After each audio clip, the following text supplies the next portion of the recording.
Sometimes we go through the story that are not having any sense. They are illogical but humorous, and that's why they seems funny. These type of stories definitely gives a kind of message as well. कोई भी कहानी नहीं होती है, बेसिर पैर की चीज़ें होती हैं, बट फिर भी हमको कुछ सीखने को मिलता है. एंड ये आपकी लाइफ मूवमेंट को थोड़ा सा लाइट भी बनाती हैं. The same story we are just going to witness in this video, that is from footprints without feet, chapter number 10, the book that saved the earth, written by Claire Boiko. तो ये जो story है इसमें means this is completely imaginary story, और ये हमारे planet की भी नहीं है. ठीक है, तो थोड़ा सा इसका भी कंट्रीब्यूशन हो जाता है कि बेसिर पैर की है. Means the person, the characters that we are talking about, they are living on another planet. ठीक है, वो कुछ और प्लानट में रहते हैं. उनका जो मीन्स अपीयरेंस है वो बहुत डिफरेंट है. They are unaware about the things that are there on the earth. वो जो अर्थ में जितनी भी चीज़ें हैं उसको कुछ और समझते हैं. उस मीन्स उनकी जो अंडरस्टैंडिंग है और जो इफेक्ट है, इन दोनों की कन्फ्यूजन से जो रिजल्ट निकल के आता है, that makes the reader to laugh. ठीक है, तो सबसे पहले हम ऑथर की इंफॉर्मेशन देखेंगे, then value points, then some important question answer, and at the end I will provide you the summary and the word meaning. So let's start with the author's information. The book that saved the earth, written by Claire Boyko. Claire Boyko is a famous author of the children's book. She excelled in the period plays. Her main work include plays and program for boys and girls, The Cry Baby Princess, dramatized paradise of the familiar story, and children plays for creative actors. So what we are seeing that she was especially incline towards the writing related to children. बच्चों के लिए वो लिखती थी, और बहुत सारे period place उन्होंने लिखे हैं. पीरियड प्लेस का मतलब हुआ कि किसी एक पर्टिकुलर एरा पे बेस. ठीक है, किसी एरा पे बेस, किसी को करेंट घटना पे बेस, इस तरह की, या हिस्टोरिकल इवेंट पे बेस, उस तरह की उन्होंने काफ़ी बुक्स लिखी हैं. कुछ जो इंपॉर्टेंट बुक्स हैं उनके नाम यहाँ पे दिए गए हैं. Plays and programme for the boys and girls, the cry baby princess, dramatised paradise of the familiar story, and children's plays for creative actors. इन्हीं की एक लिखी हुई हम इमेजिनरी स्टोरी पढ़ेंगे, जो भी बोला जा सकता है कि वो मीन्स क्लियर हमको कहाँ लेके जा रही हैं, दूसरे प्लैनेट की सैर कराने लेके जा रही हैं. देखते हैं हम लोग कौन से प्लैनेट में जा रहे हैं आज. यहाँ से स्टार्ट करते हैं chapter sketch. The book that saved the earth by Claire Boyko is set in the 25th century. कब की है ये? इनका यहाँ पे एक और पीरियड राइटिंग का ये पता चलता है. जैसे मैंने बताया, किसी एक बेस, किसी एक एरा पे बेस्ड, हिस्टोरिकल या बोल सकते हैं फ्यूचर इवेंट पे बेस्ड राइटिंग्स वो लिखती थी. तो ये 25th सेंचुरी की है. 21st sanctuary is going on, और जो हम आज स्टोरी पढ़ेंगे वो किसकी है? 25th सेंचुरी की है. It's a humorous tale of how a book of the nursery rhyme saves the earth from the invention of Martian. ठीक है, तो यहाँ पे ये टेल इज कॉल्ड स्टोरी. तो एक जो स्टोरी है जिसमें एक नर्सरी की राइम बुक होती है. राइम इज कॉल्ड जो पोम की बुक्स होती है. ठीक है, पोम की जो जिसमें छोटे छोटे बच्चों की पोम्स होती हैं, वो कैसे अर्थ को बचाती है. तो it is very curious to know ना कि बुक से अर्थ, पूरा अर्थ प्लैनेट कैसे बच सकता है. Invention is called attack. ठीक है, अटैक, और किसका? मार्शन का. मार्शन इज कॉल्ड जो मार्स पे लोग रहते हैं. ठीक है, मार्स प्लैनेट मतलब हम लोग अर्थ पे रहते हैं, तो यहाँ पे हम कौन से प्लैनेट में जा रहे हैं? मार्स प्लैनेट पे जा रहे हैं. Martian means the person who are living on Mars. So about the character, character कौन कौन है वो देखते हैं. हिस्टोरियन, सबसे पहला है historian. He is a member of the museum of ancient history and the department of the 20th century. तो यहाँ पे ये जो हिस्टोरियन है ये ऑथेंटिक है. ये एक पर्सन है हम लोगों की तरह, और ये 20th सेंचुरी से बिलोंग करता है. मतलब ये कैरेक्टर है जो थोड़ा सा रिजेंबल करता है हमारी लाइफ से. नेक्स्ट है आपका think tank. He is the commander in chief of the Martian force and prepares to invade Earth. तो think tank ये नाम है. think tank कौन है? Commander in chief. आप बोल सकते हो सेनापति जिसको बोलते हैं. ये किसका कमांडर इन चीफ है? मार्शन फोर्स का है, जो अर्थ पे अटैक करने की तैयारी कर रहे हैं. Invade is called to attack. Noodle, he is a trainee under think tank. He is sensible and level headed figure. ये थोड़ा सा सेंसिबल है, लेकिन कौन है? थिंक टैंक के अंडर में काम करता है, ट्रेनी है, और इसका जो हेडेड फिगर है वो थोड़ा सा बड़ा है. Now captain Omega, lieutenant Iota and sergeant O, ये 3 हैं जिनके बारे में बताया गया है. इनका डेजिग्नेशन सेम है, और जिस तरह का इनका रोल है इसीलिए इनको साथ लिखा गया है. They are the crew of Probe 1. They are sent to Earth to know about Earth before invading it. Now ये crew is called, आप बोल सकते हो जिसको crowd है, ठीक है, army है, तो जहाँ पे कुछ लोग होते हैं तो ये एक ग्रुप के मेंबर हैं. crew आप बोल सकते हो member of the group. ठीक है, किस ग्रुप के मेंबर्स हैं? ये है प्रोब 1 के. प्रोब 1.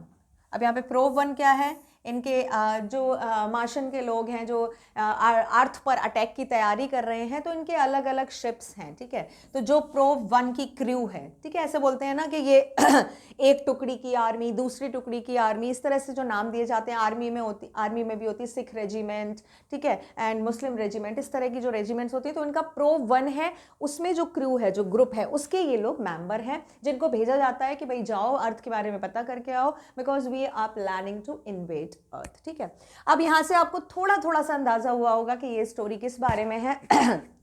हिस्टोरियन, ये आपका बोल सकते हो इट इज पर्सन.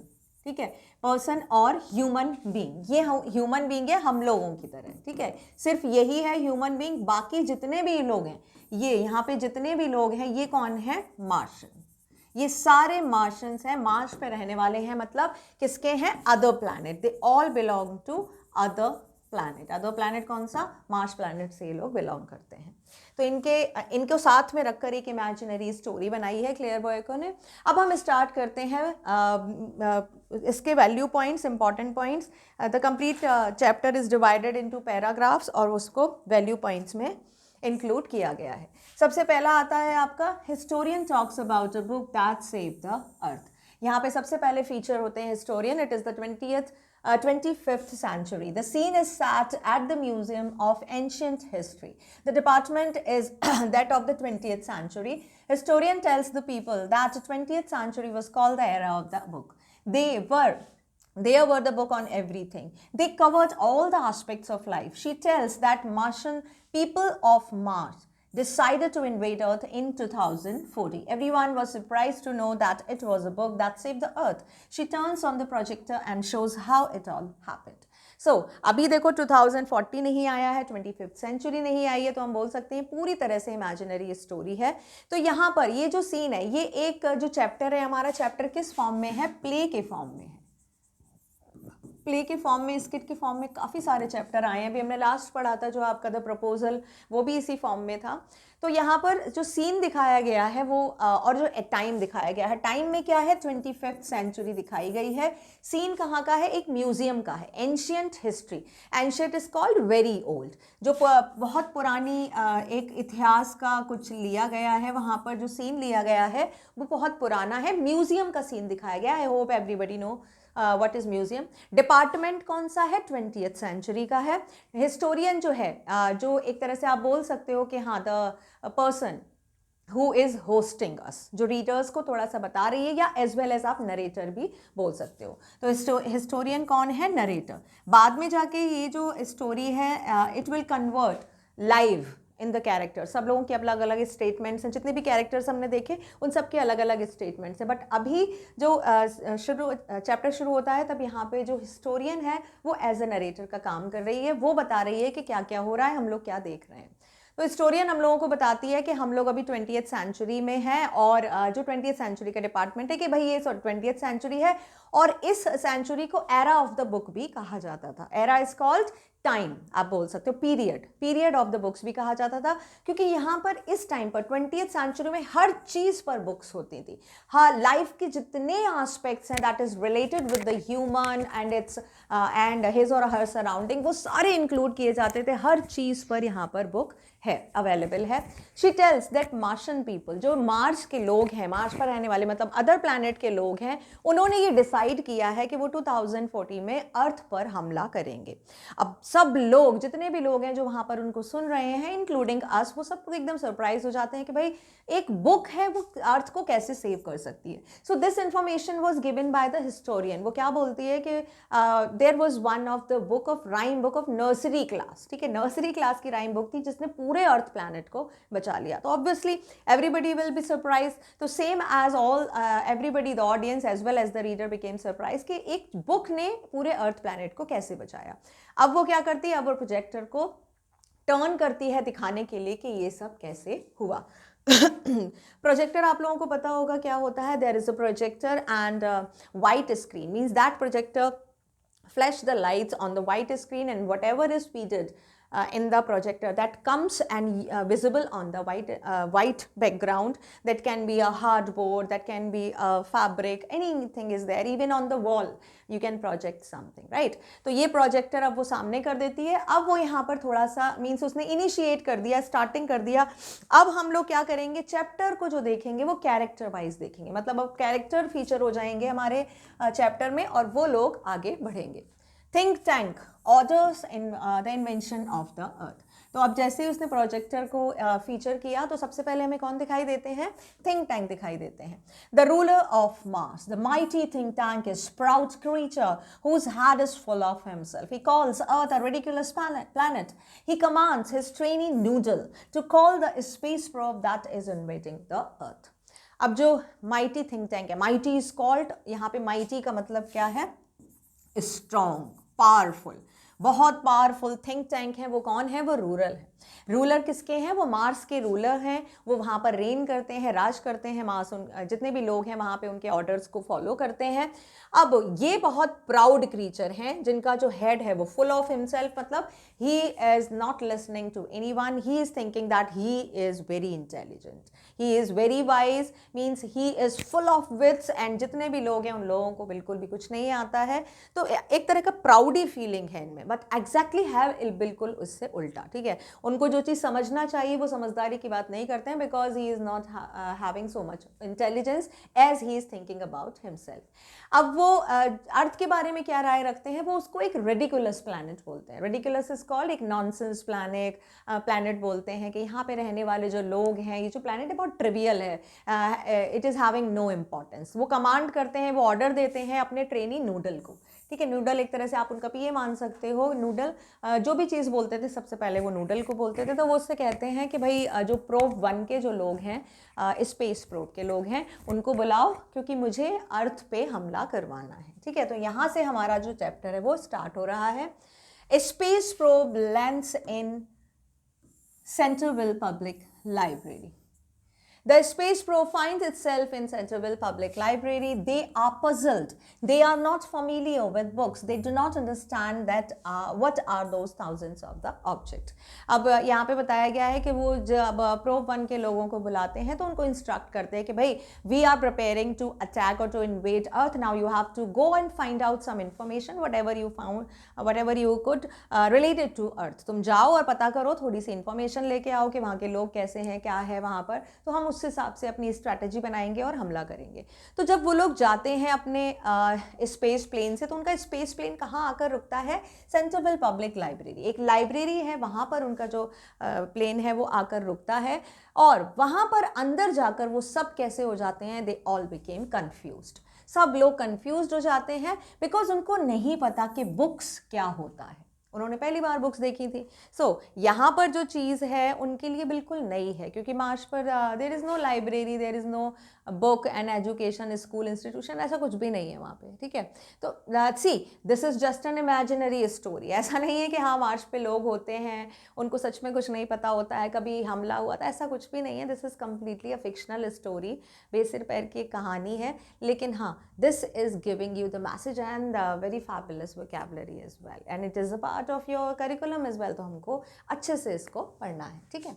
तो ये यहाँ पे बताते हैं कि जब हम लोग अंदर गए, चारों तरफ बुक्स, अब लाइब्रेरी में क्या होगा, बुक्स ही बुक्स होंगी। They all started taking the books and they all were puzzled. Now you can see the appearance as well, जो आपकी बुक में दिया गया है, ये देखो, their appearance is very different from human, है ही नहीं इनकी तरह। हाँ ये है कि दे आर हैविंग आईज, ठीक है, mouth, they are not having nose if you assess, ठीक है। देखो इनकी नाक नहीं है, ये जो है ये थोड़ा सा अलग है, इसकी नोज़ है, ये बिल्कुल एग शेप का है, इसका बॉडी थोड़ा सा अलग है। मींस इनका जो अपीयरेंस है, ये मार्स पे जो रहने वाले लोग हैं वो बिल्कुल अलग है ह्यूमन से जो अर्थ पर रहते हैं। अब यहाँ पर उनको समझ नहीं आ रहा था कि जितने थाउजेंड्स ऑफ द ऑब्जेक्ट, अब पूरी लाइब्रेरी बुक्स से भरी हुई थी, इतनी सारी ऑब्जेक्ट्स इस तरह के उन्होंने पहली बार देखे, तो वो लोग बहुत कन्फ्यूज़ हो रहे थे कि ये क्या चीज़ है। guesses made by Martian about the books. अब देखो वहाँ पे कोई बताने वाला तो था नहीं, यहाँ पे यही बताया गया है when they were there in the library nobody was there, कोई भी वहाँ पर नहीं था, तो यहाँ पर अब वो क्या करेंगे, वो guess लगाएंगे, अपनी speculations लगाएंगे कि ये क्या है. Sergeant Oak thinks that the books are hats, but think tank calls them sandwiches and orders the crew to eat them. The wise noodle gently suggests that they may be devices of communication. Think tank asks the probe team to listen to them. They do not hear anything. Again, noodle very politely suggests that earthlings watched them. They cannot read the books and come to conclusion that the printed lines and the pictures must be some kind of code. अब यहाँ पर कौन कौन गया था, जो भी गया था, सर्जेंट ऊप गया था, ठीक है, और ये आपका स्टार्टिंग में जो कैरेक्टर्स आए थे ये पूरे इसकी क्रू है. यहाँ पे सर्जेंट ऊप गए थे, आयुटा गया था और ओमेगा गया था, ठीक है. ये 3 लोग वहाँ पर गए थे. 3 लोगों का जो फोटो दिखाई दे रहा है, ये 3 लोग हैं यहाँ पर, 1, 2 एंड 3, एक यहाँ पर है. तो ये सारे लोग हैं. अब ये लोग गैसेस लगा रहे हैं, तो सर्जेंट ऊप क्या सोचते हैं कि ये क्या है, ये हैट्स हैं, इनको सिर पर पहना जाता है. अब वो बार बार उन बुक्स को सिर पर रखकर देख रहे थे, but again and again they were falling, और वो तो गिरी जाएगी, उसमें कोई भी ग्रिपिंग नहीं होता है.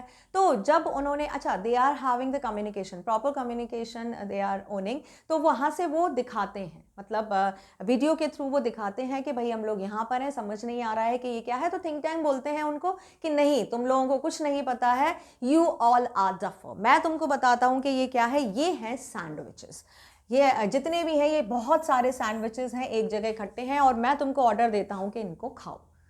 अब थिंक टैंक जो अपने आप को बहुत ज़्यादा इंटेलिजेंट समझता था, as it is very well known, I told you earlier, वो क्या था, he was owning less wits. उसमें उतनी अकल नहीं थी, उतना दिमाग नहीं था कि वो चीज़ों को समझ सके. बट हाँ, वो वहाँ का रूलर था, तो वो इस तरह से सोचा था मैं जो भी बोलता हूँ वो सच होता है. तो वो कहता है कि ये सैंडविच है, इनको खाओ. तब वो लोग खाने की कोशिश करते हैं, but they are not able to eat. वो उन्होंने जब उसको बाइट किया, वो बाइट नहीं होती है. वो कहते हैं कि ये तो खाने लायक ही नहीं है, ये तो खाई नहीं जा रही. तब जो वाइस नूडल होता है, वो जेंटली, बहुत प्यार से वो सजेस्ट करता है कि ऐसा लग रहा है कि मुझे ये कोई डिवाइस है. किसकी? कम्युनिकेशन की. As we are having the device so that you can sit on the Mars, you are able to communicate with the probe 1 crew members. आप कर रहे हो उनसे, ओमेगा और ऊप्स, इन सबसे बातें कर रहे हो जिस तरह से. तो मुझे लगता है ये कोई डिवाइस है जिससे कि जो अर्थलिंग्स हैं, अर्थलिंग्स आर कॉल्ड, जो पीपल रहते हैं अर्थ पे, द ह्यूमन बीइंग, वो लोग एक दूसरे से कम्युनिकेट करते हैं. थिंक टैंक ने अपनी प्रोब टीम से कहा कि भाई ठीक है, अगर ऐसा कोई कम्युनिकेशन की डिवाइस है तो उनको सुनो. नूडल ने क्या बोला कि कम्युनिकेशन की डिवाइस है. अब वहाँ पर बुक्स तो थी नहीं, they are unaware about reading and writing. वो क्या करते थे, वो तो सुनते और देखते थे. It is also a way of communication, देखना सुनना, ठीक है. तो उन्होंने क्या कहा, अगर ये कम्युनिकेशन की डिवाइस है तो इसको सुनो. थिंक टैंक ने उनको ऑर्डर दिया. नाउ अब उन्होंने सारी बुक्स को अपने कान के पास ला कर रखा, लेकिन उनमें से आवाज़ नहीं आ रही थी. They were trying to talk to them, but उनमें से वापस आवाज़ नहीं आ रही थी. नूडल ने फिर बहुत पोलाइटली बोला और उनको सजेस्ट किया कि ऐसा लगता है कि जो अर्थलिंग्स हैं, जो ह्यूमंस हैं, वो उनको देखते हैं. मतलब उनको लगता है कि ऐसा लगता है कि ये ठीक है, इसमें से आवाज़ नहीं आ रही है, बट ये देखने की चीज़ है ये कम्युनिकेशन की, इसमें से आवाज़ नहीं आ रही है, बट वो उनको देख रहे हैं. और उसके बाद वो जो थे उनको बुक्स को नहीं पढ़ पा रहे थे. बहुत उन्होंने कोशिश किया हर तरह से, आगे पीछे, ऊपर नीचे, खाकर, ऊपर रखकर, ठीक है, आवाज़ को सुनकर, बट कुछ भी उनका कंक्लूजन नहीं निकल रहा था. तो उन्होंने लास्ट में फाइनली क्या रिजल्ट निकाला कि जो प्रिंटेड लाइंस हैं, जो उस पर पिक्चर्स बनी हुई हैं, वो किसी तरह के कोड हैं. कोड मतलब ऐसा लग रहा था कि कोई कोडेड लैंग्वेज लिखी हुई है जो उनको समझ में नहीं आ रही है. तो यहाँ पे हमने देखा कि बुक्स के बारे में अलग अलग गैसेस लगाए जा रहे हैं. Now think tank commands the team to take vitamins. Now think tank asks the team to eat the vitamins given to them. They follow him and are able to read the books. The lines are about Mistress Mary and her garden of the cockle shell and silver bells. There is a line where the dish runs away with a spoon. अब छोटे छोटे बच्चों की जो rhymes की book होती हैं उनमें तो बहुत अलग अलग तरह की अजीब अजीब सी इमेजिनरी परियों की, राक्षस की, ठीक है, एनिमल्स की, नॉन लिविंग थिंग की, सब हर तरह की राइम्स होती हैं, पोम्स होती हैं। अब यहाँ पर थिंक टैंक सोचते हैं कि भाई कोई भी फ़ायदा नहीं हो रहा है, नहीं पता चल रहा है कि ये क्या है, और जब तक उनका सस्पिशन था वो क्लियर नहीं हो जाता वो वहाँ पर अटैक नहीं कर सकते थे। तो थिंक टैंक ने उनको कमांड किया कि भाई तुम लोगों में ताकत नहीं बची है, अभी ऐसा करो जो तुम्हारे पास वाइटामिन्स की गोलियां हैं उनको खाओ। अब वो जितने भी लोग होते हैं वो उसका ऑर्डर फॉलो करते हैं और वो वाइटामिन्स की गोलियां खा लेते हैं, and now they are able to read the books. तो यहाँ पे क्या बताया गया है कि उन लोगों के पास एक कुछ इस तरह की दवा है, कुछ गोलियां हैं जिसको जब वो खा लेते हैं तो बहुत इंटेलिजेंट हो जाते हैं, whatever they want to do they can do. अब ये जो लाइन्स थी, उनके हाथ में जो बुक थी मदर गूज बेरी, तो उनके हाथ में जो बुक थी उसमें एक पोम थी, mistress Mary and her garden of cockle shell. अब ये नाम है, जो बुक राइम की बुक होगी उसमें तो अलग अलग बहुत सारी पोम्स होंगी, तो उसमें से एक पोम थी mistress Mary and her garden of the cockle shell and silver bell. तो ये है बुक का नाम, जो पोम है उसका नाम है ये, इतना पूरा वाला ये वाली जो पोम थी ये उनके हाथ में थी, वो इसको पढ़ते हैं और उसमें एक लाइन लिखी हुई थी कि जो डिश थी वो स्पून के साथ भाग गई। अब पोम में इस तरह की जो चीज़ें होती हैं वो होती हैं, डिश एक स्पून के साथ जो थी वो भाग गई, डिश इज कॉल्ड अ बोल थी और स्पून वो दोनों एक साथ भाग गए।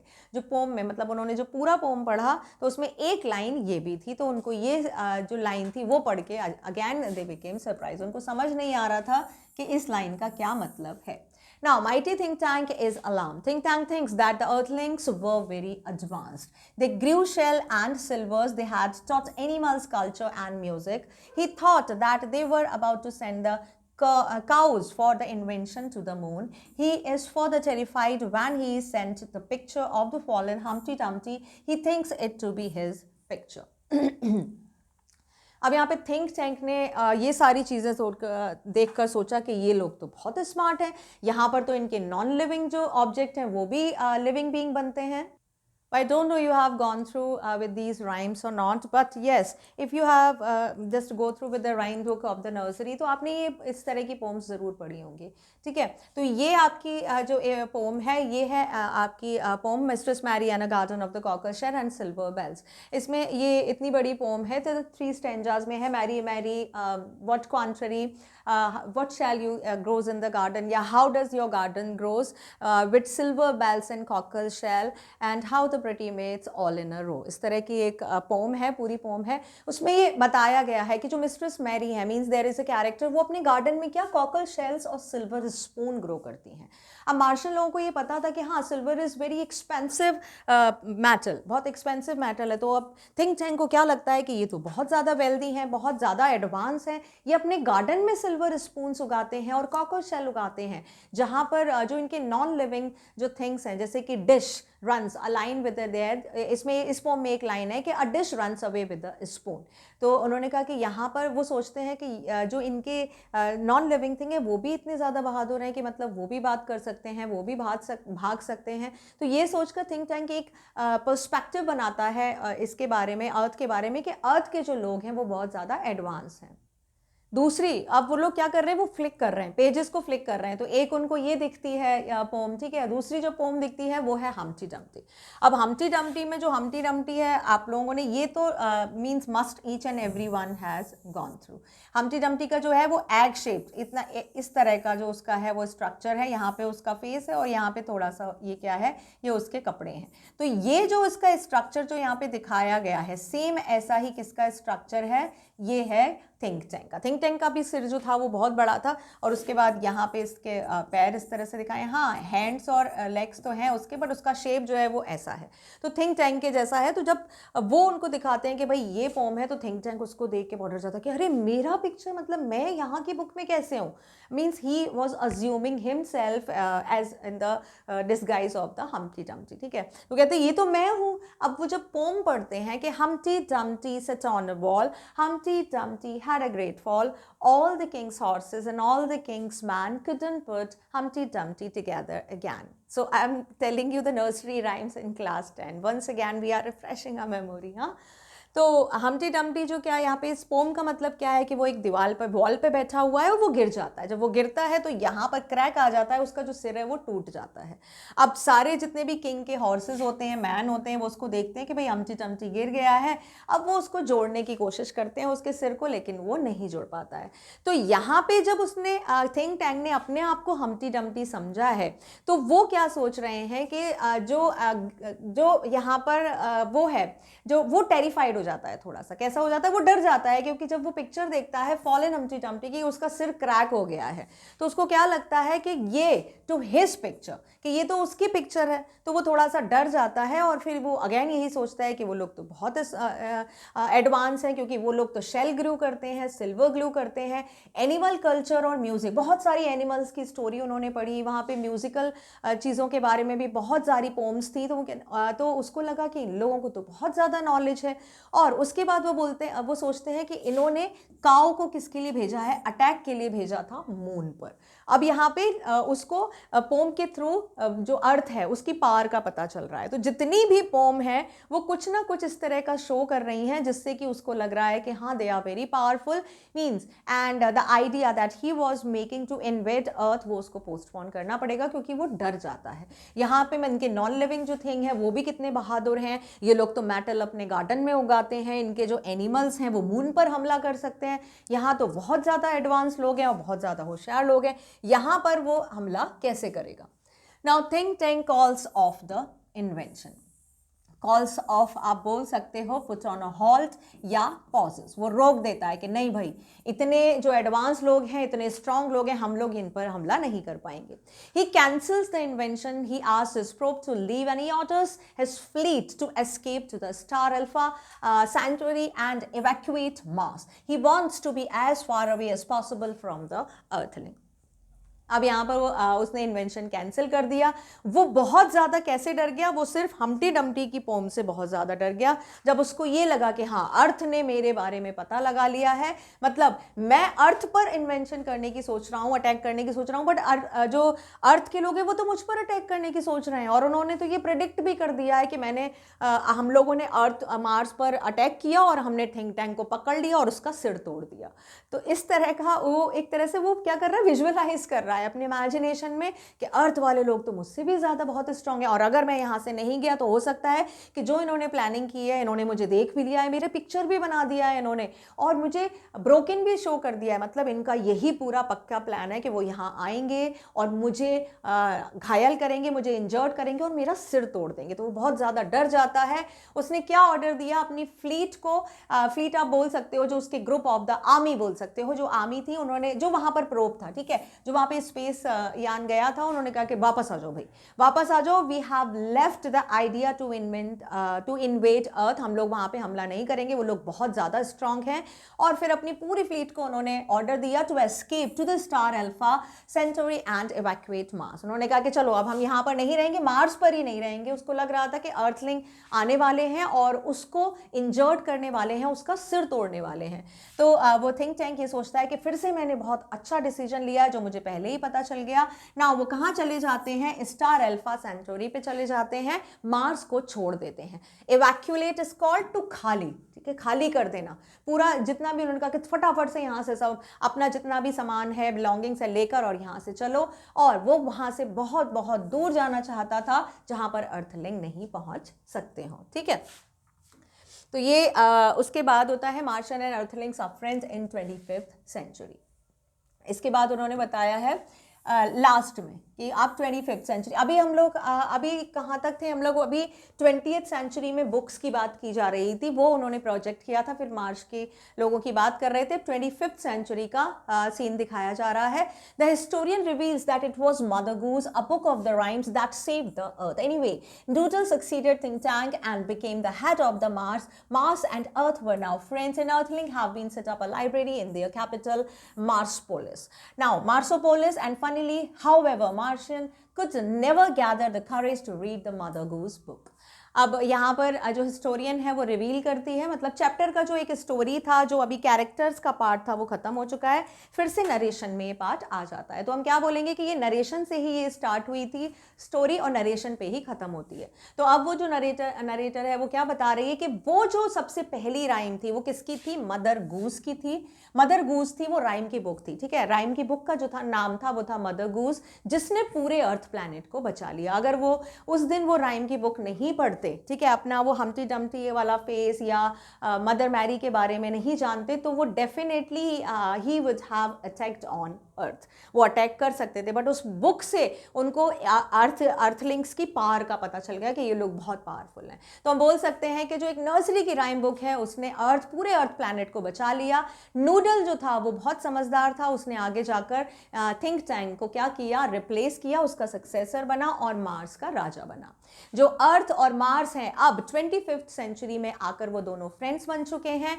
अर्थलिंग ने कभी भी have even set up a library in the capital Marsopolis. जो मार्सोपोलिस कैपिटल है वहाँ पे उन्होंने लाइब्रेरी भी सेट की है, लेकिन फिर भी मार्शन जो है वो कभी भी इतनी स्ट्रेंथ, जो इतनी करेज है वो गैदर नहीं कर पाए हैं कि वो दोबारा से वो मदर गूस बुक पढ़ सकें, ठीक है, क्योंकि वही थी जिसने सब कुछ चेंज कर दिया था। उनका जो प्लैनेट था वो भी छूट गया था। तो यहाँ पर एक फ़नी चीज़ बताई गई है कि दोबारा उन्होंने कभी भी वो बुक मदर गूस जो बुक थी राइम की बुक, वो कभी भी दोबारा नहीं पढ़ी, ठीक है। ये जो बुक दिखाई जा रही है मदर गूस, इसमें अलग अलग राइम्स थी।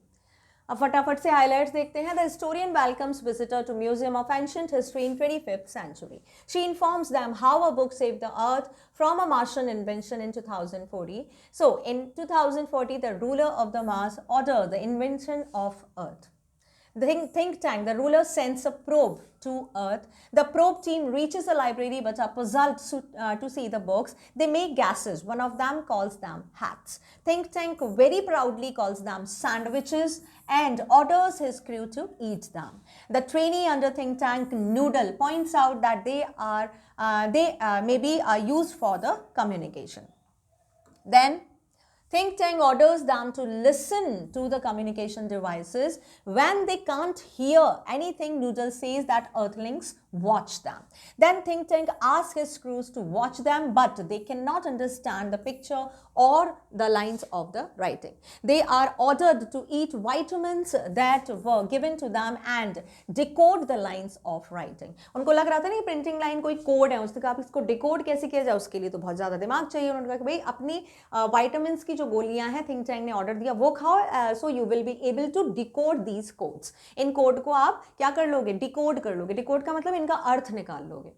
After consuming vitamins, the crew is able to read nursery rhymes and words like shell, silver, dog laughing, cow jumped over the moon, etc. यहाँ पे एनिमल्स कौन कौन से फीचर किए गए हैं, dog laughing, cow jumped over the moon. अब nursery rhyme में तो कुछ भी लिखते हैं, तो उसको क्या लगा कि भाई काउ और जो डॉग है वो लाफ करता है, मतलब एनिमल है वहाँ के, वो हंसते हैं। वो काउ है वो मून पे पहुँच गई, वो वहाँ पर जाकर जंप कर रही है, यानी कि मून पर भी उन्होंने हमला कर दिया है। Think tank assumes that Earthling are very advanced civilization. Think tank is further terrified when he sees the picture of Humpty Dumpty. He assumes that Earthling were planning to capture him by invading Mars. He orders the Martian fleet to evacuate Mars and he decides to flee to the stars Alpha Centauri to escape from Earthling. Flee is called to run away, भाग जाना। उसने कहा कि भाई यहाँ से भागो, यहाँ क्योंकि अर्थलिंग यहाँ पे आ जाएंगे और वो मुझे क्या करेंगे, मुझे घायल कर देंगे। In the 25th century, the historian says that the people of the Earth and Martian are friends, and Earthling have established a library in the Martian capital of Marsopolis. ठीक है। अब हम देखते हैं कुछ question answer. What did the historian speak about the books, or why was the 20th century called the era of the book? The 20th century was called the era of the book because they were the encyclopedias of knowledge. There were the books for everything from Anteater to Zulus.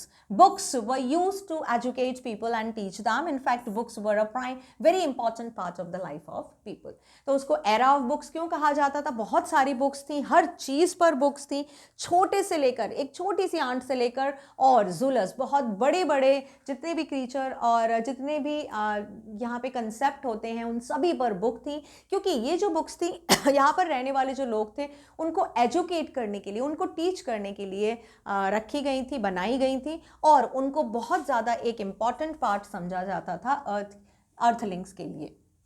How did think tank misinterpret innocent nursery rhyme? Misinterpret. Now interpret का मतलब होता है understand, ठीक है. तो misinterpret is called misunderstand. उसको नहीं समझ आ रहा था because think tank was not as wise as he was thinking about himself. तो उसने कैसे misinterpret किया जो innocent rhymes थी. innocent मतलब छोटे छोटे बच्चों को तो अच्छा लगता है, they are taking interest कि भाई जो एनिमल्स है वो बातें कर रहे हैं, जो नॉन लिविंग थिंग्स है वो डांस कर रही हैं, खेल रही हैं, इसी तरह की बनाई जाती हैं पोम्स, तो इसीलिए उनको इनोसेंट बोला है. बट थिंक टैंक ने उनके बारे में गलत कैसे सोचा? Think tank heard Omega transcribe certain nursery rhymes like Mistress Mary, The Cat and the Fiddle, Humpty Dumpty Had a Great Fall. On hearing those poems, Think tank concluded that the Earthlings was superior to them and in fact planning an attack on them.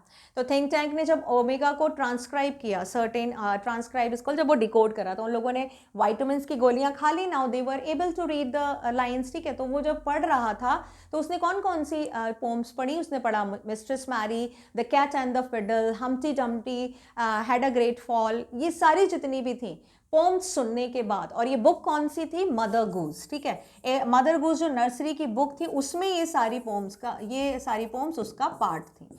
तो यहाँ पर जब उसने ये सुना, तो ये सुनने के बाद उसने क्या कॉन्क्लूड किया, क्या उसने निकाला रिजल्ट कि जो अर्थलिंग्स हैं वो उससे ज़्यादा सुपीरियर है, उससे ज़्यादा स्ट्रॉन्ग है, उससे ज़्यादा एडवांस है, और वो लोग प्लानिंग कर रहे हैं उस पर अटैक करने की, क्योंकि उसने हम्प्टी डम्प्टी में अपना फेस देखा था. Why are the books referred to as in man's best companion? Which book saved the earth from the Martian invention? Books have been called a man's best companion as they always teach him the right things. They are the best companion because your friends may desert you in your hour of the need, but book will never leave you or give you the wrong guidance. क्यों है वो best companion? क्योंकि वो हमेशा आपको अच्छा सिखाती हैं, कुछ ना कुछ आप उससे सीखने को मिलता है. वो आपकी सबसे ज़्यादा अच्छी फ्रेंड इसलिए भी है क्योंकि आपके जितने फ्रेंड्स हैं वो आपको छोड़कर चले जा सकते हैं. आवर ऑफ नीड मतलब जब भी आपको ज़रूरत होगी, desert is called leave alone. वो आपको अकेले छोड़ सकते हैं, लेकिन जो बुक्स होंगी वो आपको कभी भी अकेला नहीं छोड़ेंगी. वो हमेशा आपको कोई ना कोई गाइडेंस देंगी, किसी ना किसी तरह की लर्निंग प्रोवाइड करेंगी, इसीलिए वो सबसे अच्छी फ्रेंड होती हैं. Who was Omega? Why did he agree to read the book?